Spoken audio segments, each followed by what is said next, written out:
Welcome, everyone, to San Bernardino Valley Presents Watershed Moments. Today, I am so pleased to have a conversation with one of my favorite people, Shivaji from IEUA. Everybody knows him. He has extensive experience and expertise in engineering, but also has a passion for bringing people together and affecting positive change. Welcome, Shivaji. Welcome to our podcast, Watershed Moments. Thank you. Shivaji, my friend, Shivaji Deshmukh. Close. Close? Okay, correct my pronunciation for all of our listeners out there who have probably said it wrong many times. Shivaji Deshmukh. Shivaji Deshmukh. Oh, you got it We've now. all been educated and we Yes. will all do better to Oh, the water community of California. thank you. Thank you for joining us. I'm excited to have you here. We go a little ways back.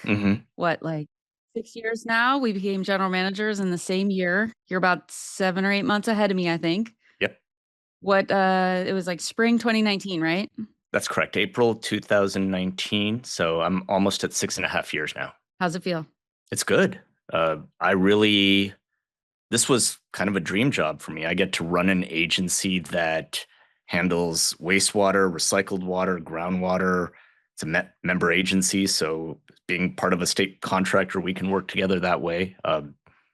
Yeah, we've got a lot of different ways we partner. So when you asked me to do this, I was really excited. So I thanks. know you're one of my favorite people to work with. We work on a lot of different things. We have a good time about it. We joke around, but we're also very serious about our agencies, Yes.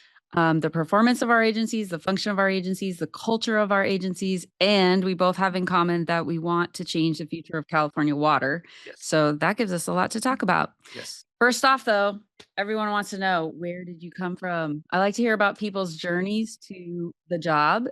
And I think I remember that you are not from California. That's correct. You grew up in Illinois. Am I correct? That is correct. All right. How did you get from Illinois to California water? Well, I always like when people ask where I'm from. I think they really want to know what's my cultural background. But I always answer I'm from Anaheim.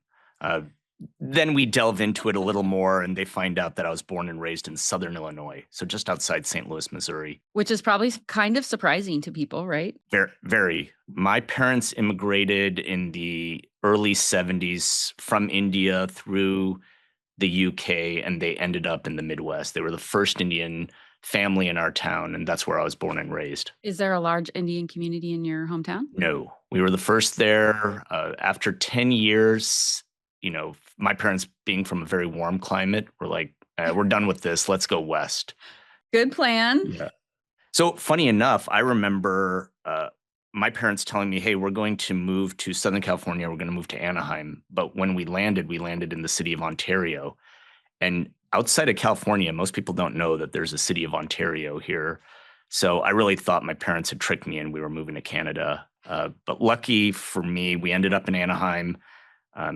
Been there since I was 10 years old, and my family is still there. And so, yeah, born after that was in Orange County till college.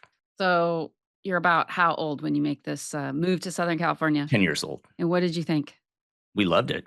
Yeah. You were like, paradise? Yeah, I think I got the best of both worlds. I loved where we grew up outside of St. Louis, Missouri, but it was really fun to go to high school in Southern California. Being in the same town as Disneyland, being a fan of music, no better place to be than Southern California. So then how was your upbringing? Like, were you expected to become an engineer because you are an engineer by training? Was that like a thing in your family, or you just thought, I want to be an engineer because I like math? Actually, it was kind of interesting. Both my parents are physicians. And so one thing, they told me I could do whatever I want, but don't become a doctor. So for some reason, they were just very against that. My first year at UCLA, I was a poli-sci major. And then about, 6 months into it, I realized you have to read a lot. And the way those classes are is they just tell you what to read. And at the end, you have to write an essay. And that didn't work for me. I know this sounds weird, but engineering's a lot easier. It's structured. It's an equation. So after a year, I transferred over to civil engineering. And I transferred to civil engineering because my sister, who went to school up north, was a civil engineer, but she was structural. And I thought environmental sounded cool. So I just went environmental engineering. That is cool. Yep. I am intrigued by the fact that you decided not to be poli sci because you didn't like the writing part of it, and now writing is probably a lot of what you do, or at least reviewing other people's writing. So Yeah, a that lot didn't work more. out according to plan for you. Yeah, I don't think I've looked at an equation for 20 years, but definitely a lot more writing and reading in the job. But also, I think a lot more poli sci than engineering in terms of Mhm. what we use on a daily basis. So, I was gonna say that probably does come in handy in your yeah. current role. Okay, so then you're in Orange County and you're a new engineer, and I know you have a pretty long history actually at Orange County Water Agencies or LA County Water Agencies, maybe. So tell me, like, what was your young professional life like? Because I know we're working together on a couple things where we're really trying to boost the next generation of water professionals. Well, I think it helps to talk about how I got my first job. And when I was in school at UCLA, I was lucky to be there during, well, let me even back up. The first year, I really struggled with homesickness. I just, even though I was 40 miles away from my family, I was not having fun. And it's odd to think you could go away to school and at a place like UCLA and not enjoy it. Although, let's just clarify, for people maybe out of state, 40 miles on California Yeah, freeways is probably a several hours, so you can't just, like, run down the road to mom's house. agreed. Second year was a lot of fun because we were really competitive in basketball that year and we won the national championship. That was a turning point for me in terms of having fun. It was also a turning point for me for not doing as well in school. So I quickly realized I better do something else to bring up my grades. And I volunteered for a research program. And coincidentally, UCLA is the place where they invented the reverse osmosis membrane back in the 1960s. So I got involved in a research program that tested, it was a very esoteric academic endeavor to test the charge of a reverse osmosis membrane. Um, but what was cool about that is it got me my first job at Orange County Water District, which is a pioneer in using that as a treatment to treat wastewater. So it was the first agency to basically desalt wastewater rather than desalt ocean water. Right. But that's really how I got my job and leveraged that experience I had at school into the first opportunity I had as an engineer. And now Orange County Water District is like a legend worldwide in water treatment and water planning, and they took the long view for sure. Definitely, they built on years of success back from 1975 from creating something called Water Factory 21. So it's a very well known treatment plant to recycle wastewater for potable reuse. And they say luck favors the prepared, but I just got so lucky on getting that job right when they started looking at expanding or replacing and expanding that project. And they weren't thinking of just expanding at the same scale, but actually going up to 70,000 acre feet a year of new water to put back into the groundwater basin. So when I started there as a testing engineer, um, it was at the early planning stages. What I realized is not being the strongest engineer, there was all these other aspects to delivering a project. And lucky for me, I had a lot of great leadership that allowed me, hey, why don't you learn grants or outreach or legislative affairs? So I got to work on every aspect of the project when I was there. Did you get, like, thrown into the deep end kind of at OCWD, like one of the most, I would say, advanced thinking water agencies in California at the time? And did you just get to absorb all of the things, or you were like, "Oh, I'm not super crazy about this particular thing. I wanna branch out and try other parts of the field?" Well, the thing that benefited me is they weren't designed to hire entry level engineers. They didn't really even have titles for us back then. They just had one title, engineer. And on the downside, I had no training to be a project managing engineer. So I really struggled there. But on the good side, we had really strong leadership that said, "Hey, this is not your strength. Why don't you try something else?" And actually, a couple years into it with the new general manager, Virginia Grebian, she saw the employees who really had interest in doing other things and really set them up for success, including one of your coworkers here, Greg Woodside. So Greg and I got put in charge, me working under Greg, to run a new strategic plan. Mm. And that really was like a new opportunity for me because that's not what you learn, getting a civil engineering degree, how to do a strategic plan for a water district. So I feel like that experience has probably been very valuable to you now as a general manager of an agency because you have that point of reflection that you're like, oh, not everybody is good at right. everything, no matter what their degree says. And that you, as the leader, need to be able to find those things where someone really excels and figure out how to get them in that seat. Is that a correct statement, or have you brought that experience into your leadership at IUA? Definitely. I think the way you said it, Heather, was perfect in that lucky for me, this general manager and a few others saw that I don't have to just follow one path. And ironically, even with a graduate degree in membrane treatment, I found that that just really wasn't my strength or interest. And so I think about that a lot now, especially as we look at, this new generation of coworkers that we have and how to build them up is to give them different chances, different opportunities. Even if they're in the engineering role, let's expose them to the policy side of what we do, or send them to different events or conferences to kind of spark interest. And what we find is, half the time people are like, "Yeah, I want to try something else," and leverage that experience I have. So For sure, and I think that even that applies to projects that we work on as well, not just, individuals and organizations, but what I found is that the new projects, and we're gonna talk about Chino Basin program in a little bit, but these really innovative, forward-thinking projects require people to think like that. You have to get outside of your particular area of expertise. You have to be able to work with people who have very different backgrounds, and so I think that ability to be adaptive, that's so valuable for water in California in the future, that we should be training people to do that as much as we possibly can, so that we have the right people who have those skills. Whereas I think in the past, it was more like, oh, I'm just going to be a really good expert in my one thing. yep, I do think younger people today are better prepared than we were. I think about the first year as an engineer, and I was asked to give a tour. And I remember how afraid I was because public speaking wasn't really part of what we did. Um, but on the other side of it, back 25 years ago, there was a big gap between policymakers and the technical community. And so, engineers, there's a stereotype of engineers that we don't know how to communicate. And maybe that was more true back then. I don't see that today. The engineers, the technical staff we all work with today are excellent communicators. And I really think we got to leverage that more. But for me back then, that was a big learning curve, is learning how to communicate to different Mhm. groups. But it's also something that's really helped me in my current position. You've come a long ways.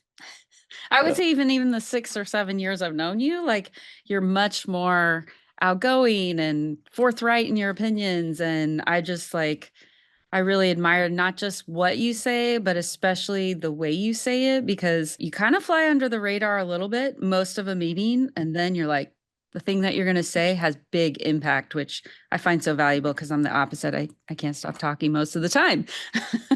It I appreciate you saying that. One of the things that I learned, and you and I have talked about this in the leadership programs that we participate in, is embracing your personality. And I struggled with that earlier. Like some of these really great leaders that I got to work for, I thought, oh, to be a general manager, I got to be like them.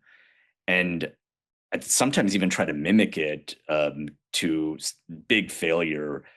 But what I realized, I think only recently, and that's 20 plus years into my career, is no, if you just be who you are, but also recognize that adaptation is extremely important in everything we do, including personality and charisma in a room. You can't come in with the same energy every time. But it's also our job as leaders of organization to kind of fill that void Mhm. if it's needed. But if it's not, that's when it's time to be quiet. So it's been a really, really fun time for me. But working with you on programs like that, like what we've worked on with Educate to Lead, but also just that experience of working with you and a few other GMs that we really build each other up. That's what's really helped me got better, and we're practicing it everywhere. Yeah. So yeah, That's totally true. It's easier to do it as a team, even if it's, multiple agencies trying to change the landscape that we work in. So let's talk about Inland Empire's Utilities Agency. So you've been GM for 6 years plus. tell us a little bit about your agency because some people might know, and like how did IUA evolve into what it is today? Because you really have become a major player in our region, at least Santa Ana River watershed, but even I would say Southern California and the state, like people know who IUA is now. So how did you do that? Because even when I moved to the watershed 10, 15 years ago, that was not the case. It's been an evolution, and I'll argue, it's one of the most unique water agencies in the state because of our scope. Funny enough, I have an opportunity to interact with some other wastewater leaders throughout the nation, and everybody gets a kick out of how we have Empire in our name. They don't know about the IE, they don't know about Inland Empire, Oh, come but on, but IE. yeah, but they I think thought of everyone knows about us. they think of us as some sort of Star Wars like area. They're like, that sounds so dark and cool. When I got the job, I was I knew about what we did, but I had no idea the scope. And so IUA, like many other agencies, formed when smaller cities who were at Metropolitan Water District, who were represented literally at the table, um, when the growth started happening in the late 40s, they couldn't keep adding cities on at Metropolitan's board. So you started to see these consolidations, or I shouldn't say consolidations, but municipal water districts forming. So there was an act in 1911, the Municipal Water District Act. Around 1950, a lot of us started forming. So we were formed 75 years ago, and we were the Chino Basin Municipal Water District. We had one job back then, and that was to sell imported water to our customer base, which was mostly ag and dairy. Back then, and even today, we're the only metropolitan member agency in the county of San Bernardino. And today, there's 26 member agencies. Wow. So at that time, we're what we call a paper agency, just accounting for all the imported water that was delivered between Met and our customers. What made us unique is about 20 years into our formation, no, almost 30 years, the Clean Water Act passed at the federal level. And basically that set new standards for wastewater agencies with inland and coastal discharges. And for us, we were very progressive in recognizing that treated sewage is not in fact a waste, but a valuable resource. So what we did was we partnered with a number of the cities who are operating their individual wastewater treatment plants and said, as a region, we can buy these treatment plants, connect them from a flexibility and reliability standpoint, and operate that for the cities and customers. And we did that through what was called a regional contract. So at that time, a 7-party agreement, Chino Basin Municipal Water District, and 6 cities and special districts. Now there's the 7th with the creation of Chino Hills. But that partnership really made us unique in that we were a water agency taking on wastewater responsibilities. About what year was that? 1973. Wow, so that was like pretty early in I guess, the progression towards using wastewater as a water resource. Yeah, I'd say we were one of the early adopters. Orange County Water District had almost wrapped up the design of their big Water Factory 21 at that time, but we had contemplated using it for non-potable uses, using it in lakes, using it for agriculture. But even then, it wasn't what I would describe as a robust recycled water program. But fast forward to the 1990s, working with the cities of Chino and Ontario, as they were going through significant land use conversion from ag and dairy over to residences and businesses, we partnered with them to put in a purple pipe or a non-potable backbone system in that area. And that was really the start of the evolution of our recycled water program. And now you do things like compost. Is that the right term for it? I can't remember, but it's a recycling of other materials, not just water. Yeah, sewage is basically everything that goes down the toilets, the sinks, the drains, and a wastewater plant is essentially just separating solids from liquids. Mm-hmm. In our case, biosolids are separated out. That's a fancy word for poop. And the liquid. Embrace the poop, man. Everybody does it. Embrace the poop. And what we do, what's really unique, partnering with the LA County Sanitation District, is that we take 100% of our biosolids / poop. We send it to an indoor converted IKEA warehouse, and within 2 weeks, it turns into a high quality Mhm. compost. This is through a partnership with LA County Sanitation. The facility is not too far from here in Rancho Cucamonga, but it really just promotes this, reuse, recycle mentality. Luckily, the new generations really embrace that, but this is something we all had to learn. The other thing that we did early on, Heather, was aside from that non-potable use, we started evolving the program to use that water in conjunction with our groundwater basin. So rather than just let that water go down the river, we started recharging that in our groundwater basin, which is really potable reuse because ultimately that water gets back into the drinking water system. And a super important supply. Yep. So, all right, let's talk about Chino Basin, Yes. groundwater management. Very complex. We're the water master for the San Bernardino Basin, and you are part of the Chino Basin group that I feel like it's in the dozens maybe of interested parties. Yep. And so, can you just explain a little bit about how that all fits together? Because that'll lead into discussions about new water projects that are needed in the future. Sure. So Chino Basin Municipal Water District eventually became Inland Empire Utilities Agency through a name change in the late 90s. Um, the Chino Basin itself is a large groundwater basin that's actually in 3 counties, mostly in San Bernardino County, a little in LA, and a little in Riverside. It is an adjudicated groundwater basin, and that adjudication was assigned to the water master, which is an extension of the court, similar to other water masters in the region. For a long period of time, the responsibility of managing that water master was with IEUA. That ended in the late 90s.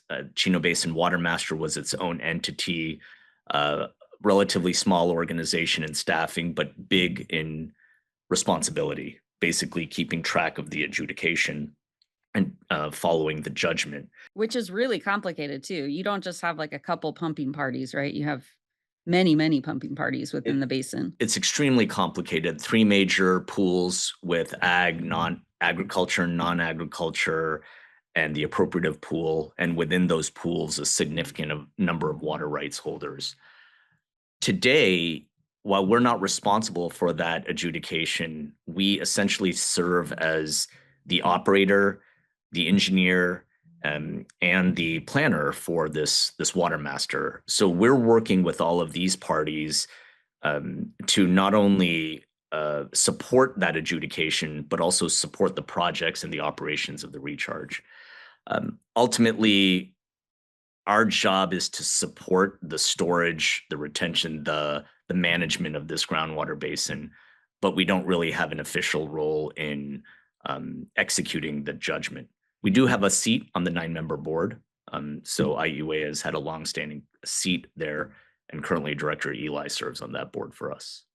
Tell me about like how you feel the management of groundwater for long-term sustainability fits into kind of the water portfolio for your particular service area, but I would say even at a statewide level, it's something that we talk about all the time. It's crucial right now with climate change, with weather whiplash. Just let's start with a simple retail system, right? If you have a supply of water and need to deliver it somewhere, um, if you don't have any storage, it's a very challenging way to manage a delivery system, right? And it's the same on a large scale. When we went through a significant drought a few years ago, and if we didn't have storage in the state, in the region, we would be in a lot of trouble. So for us, it's a savings account for our region. Mhm. Lucky for us, because that basin had a lot of water in it, when we were almost cut off from our state water project supplies, we were fortunate to be able to shift our demand over to that stored groundwater. So that's a scenario that plays out throughout California. And working with Metropolitan, we've found ways to increase the amount of storage that we've had in our basin, and it really feeds into what the future of IUA is with the Chino Basin program. But bottom line, groundwater basins are really what are saving Southern California communities. It is the strategy that we need all over the state, right? We take advantage of wet years. Yep. We store that water. We turn to the ground, stored groundwater during dry years. Um, and I know that on a huge scale, Chino Basin program is trying to do that. We've been working for 10 years on the habitat conservation plan for the Upper Santa Ana River. And IUA is proposing basically, you're going to make use of every drop of water that you can for either recycling or storage or those kinds of things. So you guys are really looking out decades at the water supply scenarios and what you need to build now, not for today necessarily, not even maybe for 5 or 6 or 7 years from now, but in 20 years, what are we going to need to have a reliable water supply? And I know that Chino Basin program is a huge part of that for you all. And I know it's kind of complicated to explain because it has Northern California components and Southern California components, but you guys have done a great job marketing it. So I'm sure you have the simple way of explaining what is this program that people have probably heard about, but probably don't fully understand. Yeah, it's taken me about 5 years to figure out how to explain it. So the Chino Basin program is essentially an expansion on three of our core services that we provide. When I started in 2019, one of my first observations about IEUA was, wow, we do a lot of planning here. There were planning documents everywhere, right? And there's two main reasons we have that. We didn't overplan. We have a lot of different responsibilities, from wastewater to recycled water to groundwater to desalting and composting. So planning's essential, especially on the wastewater side, as you're in a developing area like we are. The other benefit to having that planning, aside from infrastructure planning, is to be prepared for external funding. And when Proposition 1 was passed by the voters of California, we were well positioned to basically package the planning work that we did in 2015, submit it to the state, and say, if the state is interested in keeping more water in the north for environmental flows to protect certain species of fish, we can use those funds to create a new water supply down in the Chino Basin. And that's really what the Chino Basin program is. The state gets a benefit by having pulse flow releases out of Oroville, and at certain times that would keep the salmonid species thriving. We could get an influx of funding here to build additional treatment so that we could produce more recycled water. We could build facilities to get that water into the ground. We could partner with other cities outside our service area who had excess recycled water to use for this program. We could store that water in the ground. And then if we had agencies who were willing to use that water instead of imported water, that would not only benefit them by having this new drought-proof supply of water, it also benefit the state by reducing the demand on those Northern California supplies. Yeah, one thing I love about this project is it really is an interconnected and multi-benefit project. And it's not just multi-benefit because you're like, oh, we're going to put so many dollars towards the fish benefits and so many. It's like we're actually thinking through what is the highest and best use of every molecule of water. The cold water pool coming out of the Feather River is most beneficial for salmon species. And it's not just about the fish, it's about fishermen, it's about recreational fisheries within our state that is, a large economic driver of many, many communities in Northern California. So you're using that high quality Sierra snowmelt water for fish. You're using funding resources from the state to help build a project that you were going to have to build someday Right. anyways. You basically knew what you were going to need to build, and you got a $200 million coupon, which may be going up over time. I don't know, but you got a huge amount of funding from the state. You're building a local water supply that we need for groundwater replenishment, providing a service to many other agencies who probably couldn't have done big things. It's just too expensive to do on your own with their recycled water. And so it truly is an interconnected, multi-benefit, statewide project that is very visionary. Again, looking out decades in terms of the benefits, but that's just very commendable from my perspective of working, as a state water contractor. But then to figure out how you tell that story in a way that normal people can understand is also very commendable. So hats off to your staff that did that, because I remember, even probably 3 or 4 years ago, people were kind of confused. Yep. Why do we need this? Why does it cost so much? Um, but status quo is not going to work in the future. And that's what IUA did, is that you just took the challenges of the future head on and came up with something so creative and innovative and bold. It required courage. How do you feel about that courage element? Because I know you've kind of, been put through the ringer here and there on certain things, but you guys just kept marching forward, which I really appreciate. We are fortunate to have very strong leadership at our board level, and one thing that we've seen is a commitment to really focus on what there's broad agreement on. We talked about communication too. 25 years ago, trying to sell projects that recycled water and put them back into an environmental buffer or ultimately into the drinking water supply required a lot of outreach, because if the public didn't know the quality and the commitment to quality we have, they could get concerned, um, with recycling wastewater for potable use. Today, I think we've gotten over that, but we have to make sure we sustain that outreach. With the Chino Basin program, I think early on we struggled with how to explain this project. And like I mentioned before, it's quite simply three components of things that we're already doing. It's how do we recycle more water and keep it in the ground? How do we store that water for future use? And then how are we able to recharge and extract that water? These are things that we've been doing already, and now this is just an expansion on that. We also have regional watershed partnerships that you and I are very involved with, whether it's through the Santa Ana Watershed Project Authority or the judgment along the Santa Ana River. So for us, we're able to respect all of those commitments and at the same time increase the water supply reliability for our region. A consistent theme we've heard and requests from our customers is increase the amount of recycled water you keep in our groundwater basin. And this program does that. So you make a good point that all of these things hinge on partnerships. And I think that's what we need more of in California. And to be honest, the Southwest water situation. I just rafted the Grand Canyon a couple weeks ago. And to be on the Colorado River and see the magnitude of that river and know that it's not enough was kind of mind blowing. But also, you see this resource and you just think to yourself, like, we can't mess this up. Like, Right. we gotta be able to solve this situation. So, what do you see as the future of bringing people together to solve these very challenging problems that we have in terms of not enough water resources, or more likely, water resources that are available sporadically in huge deluges, perhaps?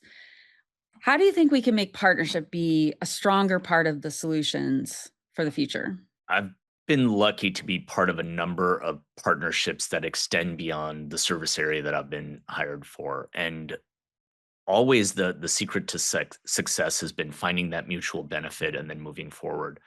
I have a few examples, right? We're in an area that's dependent on state water project supplies.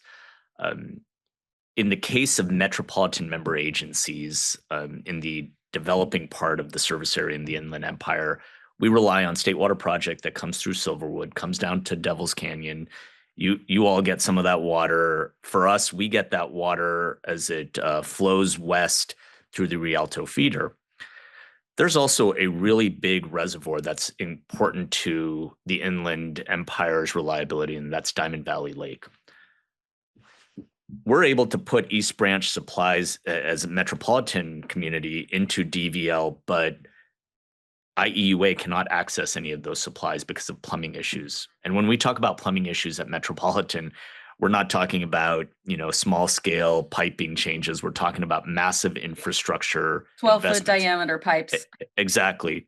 And so one thing we saw out of the last drought was a unanimous support by 25 other member agencies at Metropolitan to get us the funding for Met to build this connection.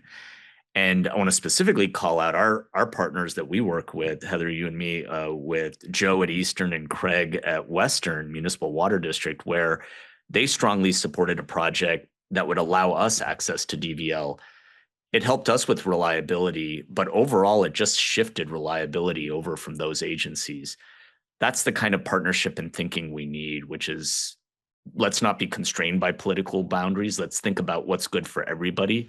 And ultimately, that project that'll be completed at the end of this calendar year or soon after is going to really increase reliability for our customers. And that's thanks to regional partnerships. That's the only way we're going to be able to succeed. But if you try to do these projects, you know, not respecting geography, but just looking at political boundaries, then you're doomed for failure. Yeah, we gotta break down the silos. Silos do not work in the current conditions. I'm a big advocate for looking at all of our infrastructure and assets that we might have. We have a huge groundwater basin here. Chino Basin is a huge groundwater basin. We have all these pipes. We have Diamond Valley Lake. How can we use those assets collectively as a region to store as much water as we can when we have it and then use it in the dry years? And all of that takes trust, and in order to have trust, you have to have mutual respect for everyone's, own agency's priorities. But also you have to have, I would say, authentic leadership, Mhm. non-transactional leadership, a partner across the table that you really know is in this for the long haul and isn't just trying to get, their thing out of it. So can you just talk a little bit, like, you're one of the best at doing this, and I've seen just such a transformation in the I would say the relationships of our region, since you came in, and you've had a really strong presence. What's your secret, Shivaji? I think in the end, you touched on it too, whether you call it authenticity or sincerity, is this industry draws in good people. And most of us want to do the right thing. Most of us are experienced enough to know that we have to work together. But what I've also found is that there's just a genuine appreciation and interest in working together and being around each other and having fun too. And that's a big Mhm. part of it.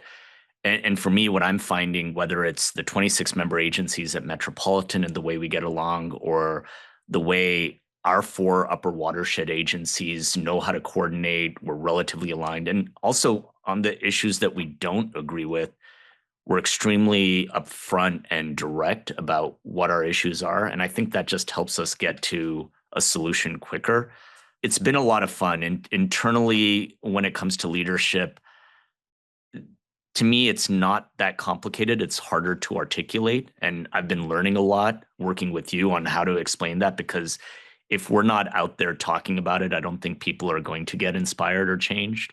So it's something I enjoy talking about a lot more now. But before, I used to take it for granted. It's just, yeah, as long as you tell the truth and you do the work, you're gonna do a good job. That doesn't really help with staffing's confidence to know we're motivated by the right things, right? So I've learned to talk more. I've learned, to hide my natural like frowny face, and it's been a lot of fun. So One thing I've really learned over 15 years in this watershed, you better not be a jerk and you better not lie, because you're definitely going to run into those people again in the future. yep, And so it just doesn't pay off. And, you might think that, oh, I got one up this time, but years down the road, you're probably going to run into that person. yep. I've worked for and with some of the best people in this industry, and I've used them all bits and pieces as mentors. But what I found was one of the best mentorship opportunities was that one person who wasn't a great leader and wasn't a good person. And while it took me about a year to realize that, after that, I'm like, oh, this is why I'm even more motivated, and I understand what not to do. And so I take that now as a blessing. And I've really enjoyed that. Hopefully I and most people don't have to go through that.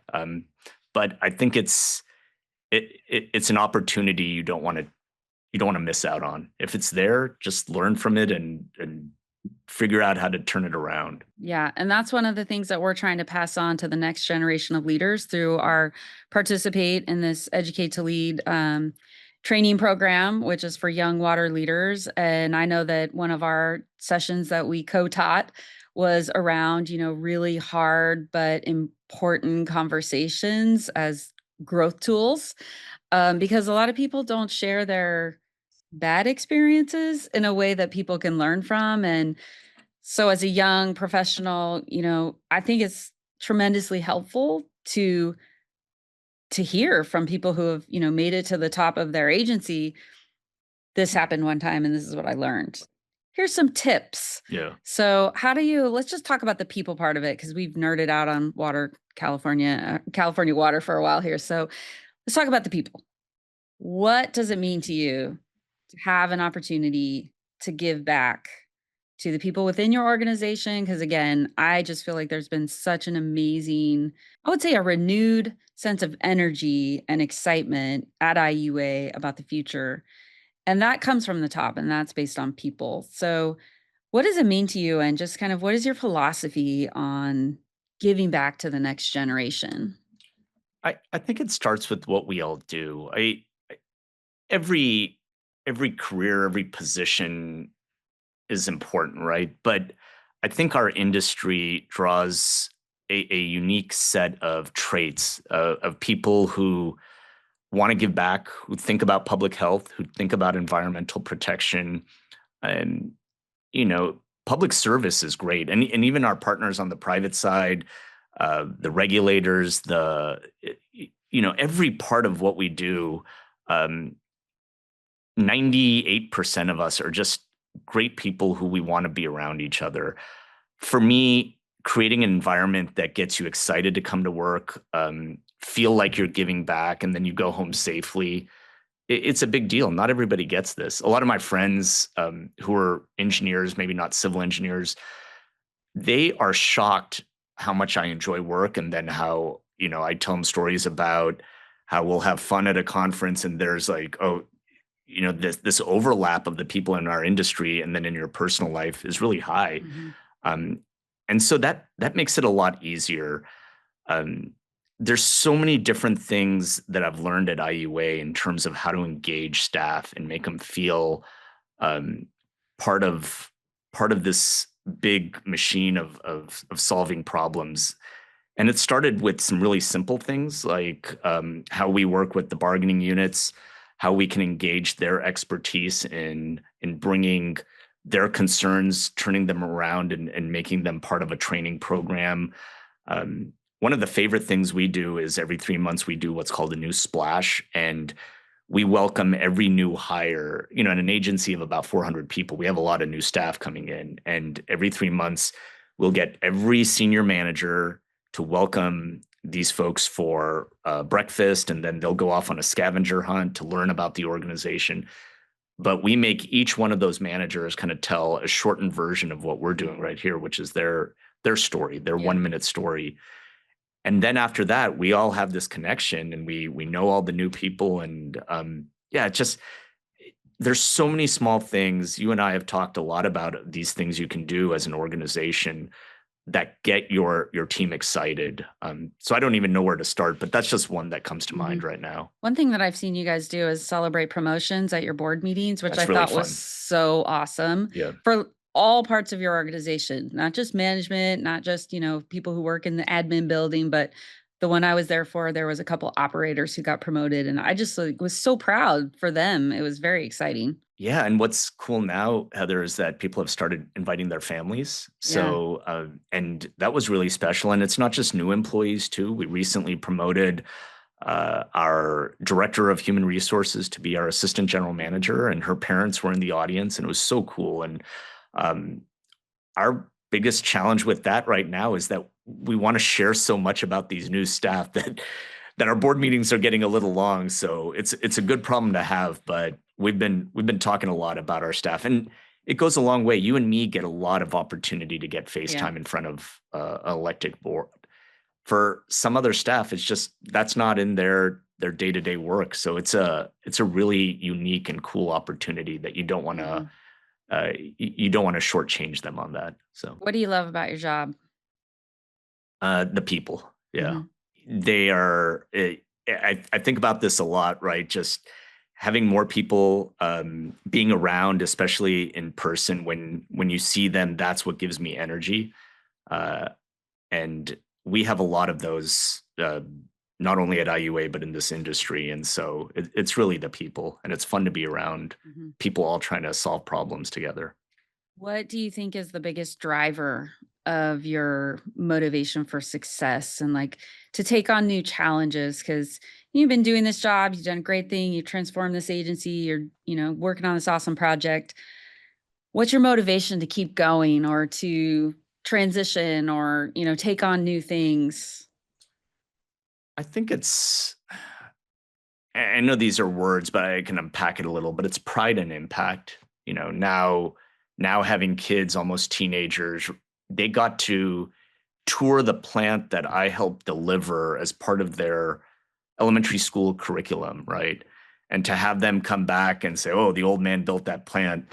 They don't use that term, but in my head, that's what I hear, right? That's it's really cool. And so, I mean, that's from a personal standpoint. But then to think about what we do, and it's literally impacting generations and millions of people here. Um, I think there's a way to enjoy that without being egotistical. Or maybe it is. Whatever it is, it's really fun, and that's what gets me going. Um, I remember I was on a panel once for the Asian American architects and engineers, and somebody in the crowd during Q&A asked me, "Are your parents proud of you?" Right, and it was such a relevant question to this group, right? And I said, I remember, like, it was age 23, and my dad said he was proud of me, right? And I was like, yeah, it's linked to my job. This job gave me a lot of confidence. So I've been at an yeah, award ceremony with yeah, your parents for you. They are very proud of yeah. you. That It's was 20 awesome. years later, Heather. So, but 20, They were they were 27 years later, they but were proud in the yeah, beginning too, but yeah, no, I know that, but your whole yeah. family, like, I think that, you and I are very similar and probably, maybe even a little unique. I don't run into a lot of general managers who are so, I would say, intensely devoted to their families, and I know, you have 2 daughters, and your daughters actually inspire me to be a better general manager and a better woman in water because, like, they're our future, whatever it is that they end up doing, but to see a role model, I think is just so inspiring and, you being first generation American born, 2 doctors for parents, like, that's a lot of pressure, so you have this background that I think is just, really inspirational, but also a lot of people can relate to, and so to put ourselves out there, I think is just helpful, and you don't have to do that, right? But for us, I know that it's, like, kind of a shared passion that we do that. Um, how do you feel about that? And just kind of you put yourself out there a lot more than a lot of people. It This has been something was hard to get used to at first. When I started at IUA, I came from experiences where really, and we all work for elected boards, and they represent the public. They are the face of the organization. When I started at IUA, there was a request that, hey, the way we operate and the way we interact with our communities, we want you to be more of the face. And that was new to me. And that took some time. Um, th- that was a big change, and I'm still getting used to it, but I'm embracing it more. Opportunities when you and I get to talk to the next generation of leaders reminds me that we have to do that, and so it's part of our job. So 6 years ago, I wouldn't think of it like that. I was like, no, my job is to run this organization and make sure that the rates are established and the budget is approved, and we've got the right level of staffing. But I've got a board who's like, no, your job is workforce development. And how are they going to be inspired if you're not getting out there and telling your story and everybody else's?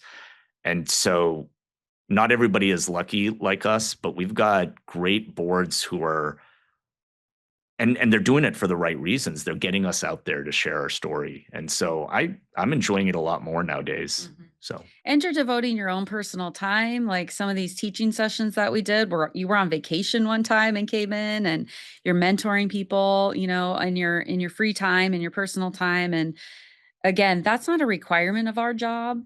It's a human connection yeah. that you have, which I really admire and appreciate about you. And yeah, I think about it a lot. Maybe not true altruism in a way, because I just like it, right? And I think you're the same. We like doing that, and we're making decisions to use our personal time because we see the value. It brings a lot of value back to me. I've become a better leader because of the training that you and me are leading. Mhm. And so I even told Victor Griego from Water Education for Latino Leaders, I was like, we're getting as much out of this as the students are. And so d- I definitely need it. To me right now, it's my learning and development effort that I'm doing outside of work. Yeah, it's very rewarding, and I think about, like, what our legacy will be when we leave these agencies or our career in retirement or this world, what will people remember us for? And there might be some real big projects that people are like, oh, yeah, Heather really pushed that forward. Or, Shivaji, he got that Chino Basin program done. But in reality, I think it's probably more the people that we impacted their lives and their futures, and we gave them a chance, or we, mentored them through an interview or whatever that might be. Like, to me, that's what I want to leave behind, is that people will remember that I really tried to help them have a better career and a better life and make good decisions.